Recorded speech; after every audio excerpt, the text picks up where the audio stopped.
Chromosomes. Little strands of nucleic acids and proteins are the fundamental genetic instructions that tell us who we are at birth. Most people are born with 46 chromosomes, but each year in the United States, about 6,000 people are born with an extra chromosome, making them a person with Down syndrome.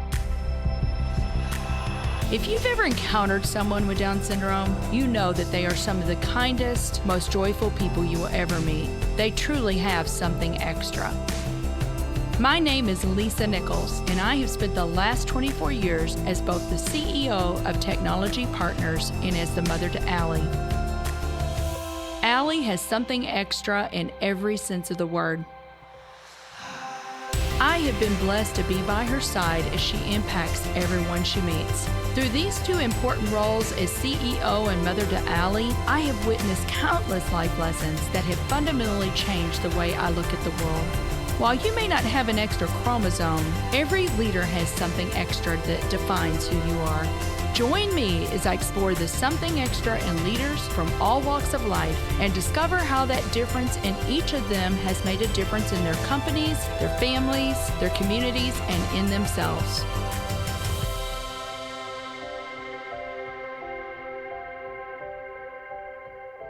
I'm thrilled to have Bill Ellis on the show today. Bill is the host of the What's the Point podcast, which is dedicated to helping people define, clarify, and live their purpose, fueling it with passion and evolving it through persistence.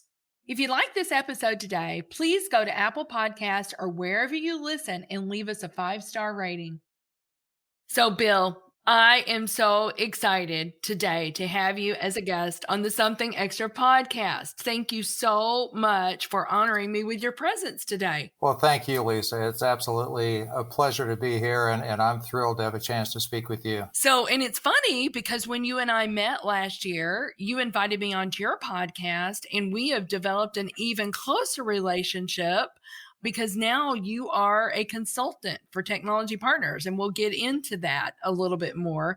But before we do and talk about what you're doing today, tell me a little bit about how you grew up, Bill. Well, I grew up with a very loving family. I'm not sure I'd call it a large family, but there were 5 siblings. We moved quite a bit because my father was in the military. So of the 5 children, my oldest sister was born in Louisiana, which is our family home. My next sister was born in Okinawa. My brother was born on ship between Hawaii and San Francisco. I made an appearance in Philadelphia, and my younger sister made her arrival in Germany. So we did a lot of moving. It was very interesting to see different places. It was also somewhat challenging in that there was always new people to meet and new situations to adjust to, and some of that was great. Some of that was a challenge as a child. But when my father retired from the Army, he moved home to his home of New Orleans. And that's the first place I've lived long enough to call home. So New Orleans is my home. My mother grew up in the bayous, south and west of there. All in all, it was a great childhood. Well, that kind of explains it. Being half-time in St. Louis, half-time in Dubai did not scare you because you were already used to being adaptable to new places, right? I think I became more adaptable with age, and I think that's part of the evolution of myself and my life's perspective. But it was just an opportunity that I couldn't pass up. Right. So to explain to your listeners, I'm in Dubai because this is where my wife lives full-time. I live full-time in St. Louis. The obvious question is, we met at a business conference in Florida almost 10 years ago. We've been married for closing in on 6 years. And it's just one of those things that when you see an opportunity that is what you've always looked for, you learn to adjust your norms and your typical restrictions and just say, I'm going to take advantage of this because it's what I've looked for my whole life. And that just happened to be the case for both of us. So we're going to do this as long as it takes for us to be together. And eventually the plan is that we'll both be living in St. Louis. You know, I'm glad that you took that chance. And I know you guys are very happily married. So, you know, I know in 1981, I believe, is when you joined, you know, an iconic brand here in St. Louis, Anheuser-Busch. And you spent 25 years in brand management for Anheuser-Busch. Yeah, actually, Lisa, I started with AB in 1979 in New Orleans when New Orleans was a company-owned distributorship. So at the time, there were only 11 or 12 company-owned distributors out of almost 1,000 back in the day. There's fewer now. But it was Anheuser-Busch Incorporated distributing, and I was able to have a chance to do some work in St. Louis, and that led to an opportunity to interview and get out of street sales in New Orleans and get into brand management, yes, in St. Louis, and that move happened in 81. So yeah, I had 25 years with one of the best companies that I'm familiar with, and the vast majority of those, probably 20 of those 25 years, was in brand management. So I consider you a brand management expert. I mean, you've been looking at brand your whole adult life. And I know one point I'd read, like your mission was to make good brands better. But then you had a little bit of a pivot. And I want to read something here. You said there's a big difference between a need and a want. And you really had come to the place where you felt like you had got all you wanted, but maybe not all you needed. And you said that your need was a purpose. And so you did a pivot. Can you tell us a little bit about that story? Yeah, so I was very, very fortunate to work for a brilliant company and work with some absolutely top-notch professional people. But it got to the point that a lot of the corporate culture, and this was long before it became Anheuser-Busch InBev, so in fairness, I need to disclose that. But it just got to the point that the corporate structure and my approach were no longer meshing. That is when I had the chance to, as you call it, pivot and move on from Anheuser-Busch. What that allowed me was time to truly reflect on what my life was and where I was going, and started to realize that a question I should have been asking myself from a very young age is, what's the point? What are you doing this for? Why are you doing it? What's your purpose? And that's evolved to the work that I do today. What year was that? 2003? That's exactly right. Yeah. You know, I told you I'm excited about our conversation today because I think a lot of people sometimes go their whole life maybe and don't get to that level of critical thinking and comprehensive thinking, of asking those hard questions. Why am I even here? What's my purpose? You know, and you talk so much, and that is your purpose today, is to help other people step into their purpose, right? And it's so important. You know, you say this, you say our purpose, it's fueled by our passion. So tell me a little bit about that. I mean, how do you even get people to start thinking this way? There has to be a willingness on the part of the business or the business owner or the individual that I work with to even be open to some different perspective. So what I do is I start with questions, and it's how satisfied are you? And that's where it evolved to my go-to question of what's the point? Because you can ask that question endlessly because people have an answer, but what you have to do is find out the thing behind the thing. So if you're feeling a certain way, you're feeling that way for a reason. What is the reason?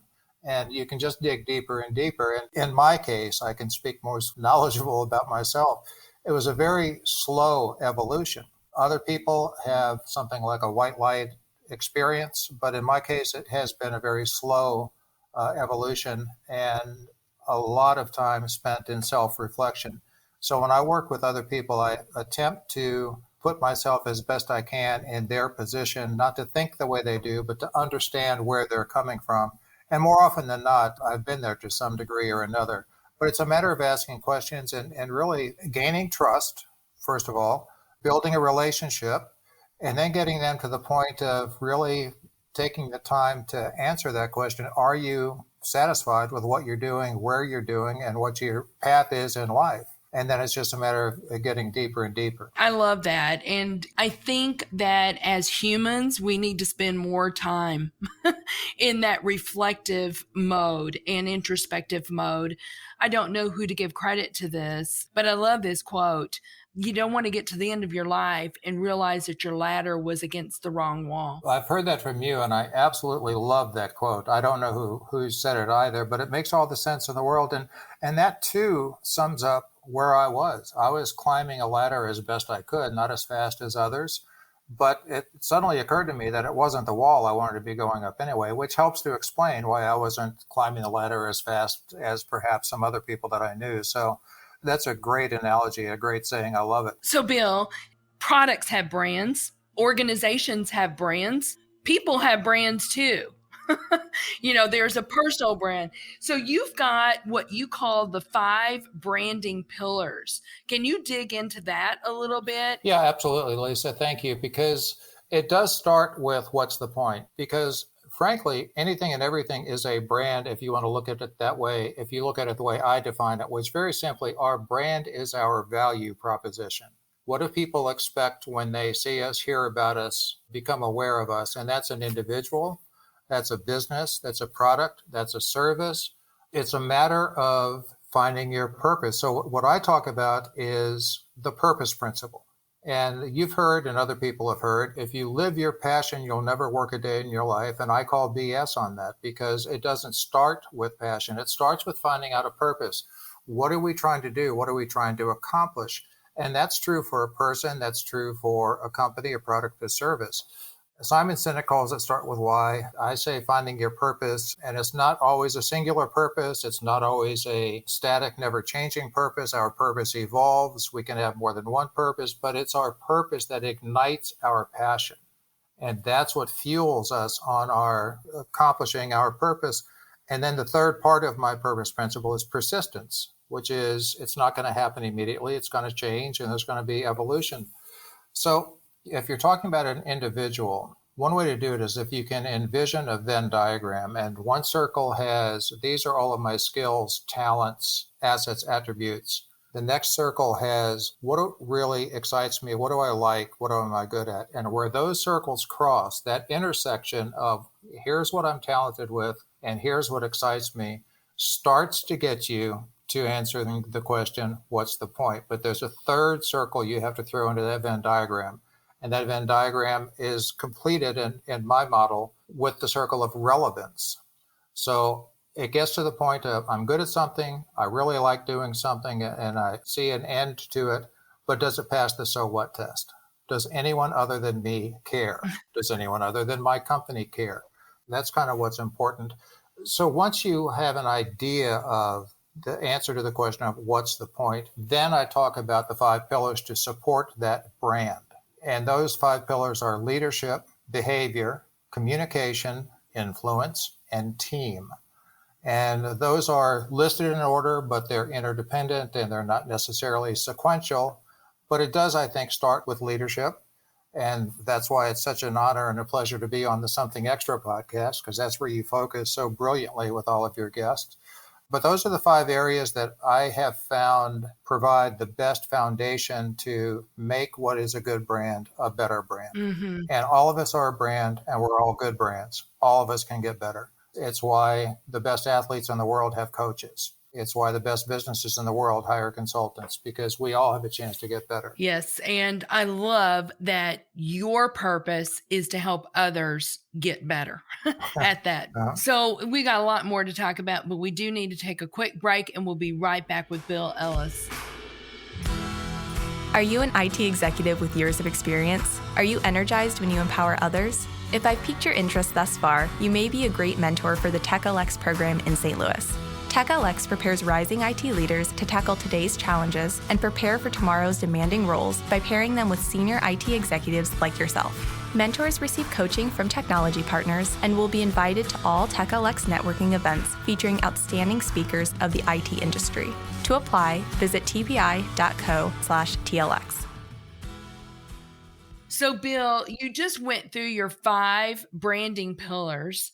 And I want to ask you, because I get asked this question a lot about influence. What is influence? I think people want to make a difference in the world. And I've had people ask, how do you have more influence? How can I get more influence? So can you dig into that a little bit and tell me, what would you say? I mean, what do you think influence even is? Influence is very simply the ability to move people to a desired action. But the important thing to understand about influence is it's a function of pulling. It's a function of attraction. It's not a matter of pushing. So the influence is appealing to people that they're attracted to whatever end you're trying to get them to realize or whatever concept you're trying to get them to realize. Pushing is more manipulation, and it's something more forceful. So that's the difference. Influence is driven by taking the time as best we can to understand the other person, to be empathetic towards what their thoughts are, and to try to position our goal or our theory in such a way that they're going to relate to it. So one thing I would suggest to anyone that really wants to take a deeper dive into influence is to read the fourth in the series of Go Giver books called The Go Giver Influencer, where Bob Burg and John David Mann masterfully outline the 5 key factors of influence. Frankly, it's my favorite of the 4 Go Giver books, which is kind of like saying I have a favorite child, but that's a book I strongly urge people to read, The Go Giver Influencer. Yes, I agree. I love that book too. And when Bob was on the podcast, we talked about that book. I love that book. I can remember Jim Swanson, who was the global CIO for Bayer. But I remember, and I never had anyone on the show that said the something extra that every leader needs was influence until Jim Swanson. Sure. Because he said, I'm the CIO of a global company. And if I don't have the influence, to your point, moving people into a desired action, then I'm not a very effective leader. Yeah, I agree. So tell me, Friday's Fearless Brands blog, I know you're not doing that anymore, but I have read several of your blogs, and see, you influenced me, Bill. You moved me to desired action because one of the people that you wrote about was Matthew McConaughey. In fact, I remember, and I cannot remember, I don't think it was A Time to Kill. Maybe it was. And the casting agent was not going to cast him. And he said, no, I know this character. And he starts to tell the casting agent, no, this is the mind of this character. And he changed that casting agent's mind. And he was cast. But it's just really, you just did a beautiful job in kind of describing him. But one of the things that you had done was said, if you haven't read it, go read his commencement speech. Right. And so I did go do that. And he has 13 truths that he kind of outlines in this commencement speech that were so good. One of those is dissect your successes. The easiest way to do that is through gratitude. Number 9, I thought this was funny. Move from can to want. And he was describing to a friend, now he had all this success. He got his first big paycheck in 1995. He said he thinks it was $150,000. And he was describing to this friend that he now has this maid. It's great. She washes my clothes. She does the dishes. She leaves me cook meals. And she even presses my jeans. Do you remember that? I do. One of my favorite, if not my absolute favorite of that list of 13 is when he says, give your obstacles credit. I talked about some of my journey through Anheuser-Busch and where it kind of got sideways a little bit. And I've had my share of missteps in my life. But what I know without a doubt is I had to go through what I went through to become the man I am today. And without obstacles are lessons if we let them be lessons. They are roadblocks and resentments and negativity if that's what we allow. But eventually we have to look at our obstacles and say, this is what I learned.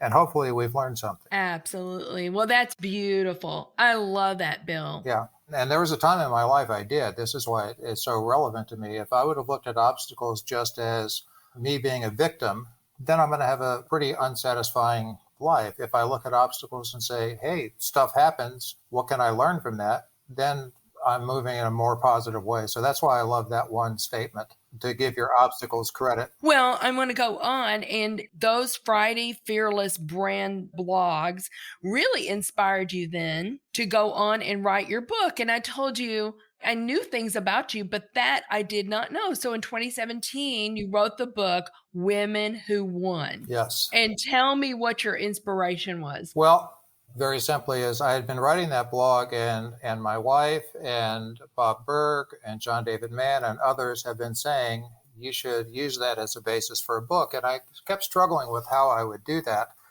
And then I was asked by a friend who had started a program to advance women in banking here in St. Louis. She asked me if I would give her people a workshop. And I said, well, absolutely. But I didn't really know how to tailor things to a female perspective, or if there even could, because to me, branding is somewhat broad. So I went back through all my blogs and started reading all the ones I'd written about females. And that's when the light went off and said, well, here's your book. Let's take all these women. They're magnificent women who have overcome obstacles, who have achieved things that many haven't gotten credit for. And let's make this book. And then the inspiration became not just to make the book, but to write it. Most of the brands I'd written about, people either knew or had some type of really major accomplishment. But there are so many people in the world that aren't that. So I focused on my mom, and that's what inspired me. And then I segued that to, I want people to read this book, to read these stories, to acknowledge the power and the ability and the accomplishments of women, so that my twin granddaughters will have a better life when they start to grow up. And they're starting to see a little bit of that. And that makes me very happy. Yes, that's awesome. Well, I've not read the whole book, but I've read several of your stories in there. And Bill, I told you, and you said, I knew that it would, but I said the one that obviously really captured my heart was the story of Isabella Springmule. Tell our listeners a little bit about Isabella Springmule. Isabella and her family are from Guatemala and pretty poor. She is a girl with Down syndrome, very lovely, very talented. She loved the bright colors of Guatemalan clothing and fashion, and she started to design her own clothing. And she was turned down to some schools and obstacles put in her way. And long story short, she didn't let that stop her. She just kept going. She created her style. She ended up being shown, if I remember correctly, at a fashion show. It was either Paris or London. London. And then people saw what an incredible talent she is. And the rest, as they say, is history. She's been highly successful. She's just a beautiful, delightful young lady. Very accomplished in what she has done because she discovered her purpose and had the persistence, and all of that ignited her passion. Yeah, you say in that story that even at 6 years old, she was making little clothing for her rag dolls, and so really had an appreciation for that at a very young age. But I love this, heed others' advice and input, but it's up to you to define who you are, what you can do, and what you will do. And you said she was turned down numerous times for admission to university and fashion design schools because she had Down syndrome and because they limited, they had a limited belief in what she could accomplish, but she did not let those outside voices limit what she was able to do. So I love that. So let me just add this, if I may, real quickly, because what that demonstrates is the antithesis to critical thinking, where it's preconceived notions without the ability to have critical thinking and see different possibilities. And let me just read this quote because I love it and it just seems to fit right here. There's a principle which is a bar against all information, which is proof against all arguments, and which cannot fail to keep a man in everlasting ignorance. That principle is contempt prior to investigation. And I love that phrase, and it's attributed to Herbert Spencer, although there's some discussion if it was really his quote. It doesn't matter. The quote is great. And contempt prior to investigation sums up what Isabella had to face and what many, if not all of the women in the book, Women Who Won, and many people, men and women, face on a daily basis. Well, thank you for writing that book, Bill. And to our listeners, go get the book. It will inspire you reading the stories of these amazing women. So, Bill, now, you're doing the What's the Point podcast. Yes. And what was your point in doing that podcast? It's really kind of going along, Lisa, with what's most effective in the market today. So the blogs I wrote were more short stories. Seth Godin writes a blog every day that's a paragraph or two. If he writes 5 paragraphs, he's wordy. I was just getting warmed up at that point. So it took a lot of time, it took a lot of effort, and I enjoyed it. But I did it every Friday for 6 years, and it started to get a little burnout. But more importantly, people are more receptive these days to video and to audio, as you well know. And again, with the encouragement of my wife, I started the podcast at the start of this year, called it What's the Point? Because that's what I want people to ask themselves. So the reason I've done this and what I want to accomplish is for people to, through stories of others, start to discover and or clarify and embrace their purpose and then live their purpose. And doing it through story helps people relate. And what I say is, I'm going to have some guests that you've heard of before: Bob Berg, John David Mann. Haven't gotten to Matthew McConaughey yet. But what I say is, you're going to hear a lot of people that you've never heard of, but you should. Mm-hmm. And there's so many guests that I've had that are exactly that. Such powerful stories of purpose and accomplishment. I love it. Well, so this is called Something Extra. Bill, I have to ask you, what is the something extra that you believe every leader needs, or the something extras? I'll give you a couple if you want to dive in there. Well, I appreciate that, because I'm going to take you up and I'm going to take your couple and expand it to 3. Okay. I'll just state them up front. I think 3 essentials for any leader, not exclusively, but essentials, are communication, curiosity, and confidence. And what I mean by communication is that I've heard for years companies and people say we need more communication. And again, I call BS, because we don't need more communication. We need more effective communication. And it's George Bernard Shaw that says the single biggest problem in communication is the illusion that it's taken place. So how often do we say something and think people have understood it and they haven't, or conversely heard something that we didn't necessarily take the way it was intended? Effective communication is critical, and being open to understanding how people communicate is critical. Curiosity, there again, understanding people, understanding your purpose, finding out what's the point, being open to new things, getting rid of contempt prior to investigation, seeing what the possibilities are, exploring the opportunity put in front of you to be married to someone that lives 7,512 miles away from you.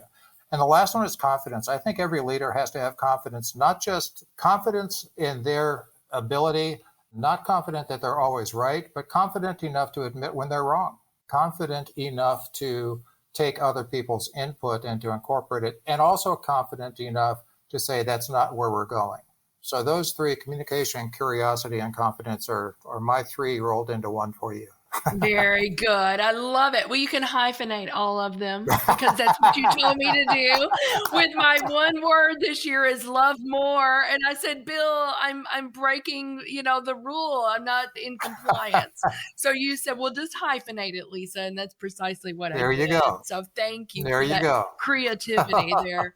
So Bill, what's coming up for you? Something that you want our listeners to know about, how they can get involved? Feel free to talk about that. Yeah, at this point, 2 things, I think, Lisa. Anyone that is interested in understanding more my approach to branding and what it means for them, whether it be an individual or a company, I've got 2 websites, brandingforresults.com, brandingpillars.com. On both of them, I've got a self-brand audit.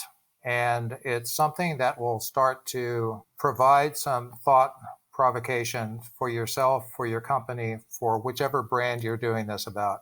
It will start to open your eyes. And then if there's questions or opportunities, feel free to reach out. I'm happy to do free discovery sessions and talk through the results of that once you get them. And then the other thing I would just ask, if people have time, to check out the What's the Point podcast, episode 10, with this very talented woman that I'm speaking with. Episode 20 is my wife. So we're moving along. But I think there's some brilliant guests on there with some stories that will really touch lives. Very good. Well, thank you so much, Bill, for being on the show today. It was just such a delight to spend this time with you. And I know that your story, I know that your wisdom and your insights is going to help our listeners. So thank you so much. Well, I appreciate the opportunity very much. And I look forward to seeing you again soon, Lisa. Thank you. Thank you for listening to today's show. Something Extra with Lisa Nichols is a Technology Partners production. Copyright Technology Partners, Inc., 2019.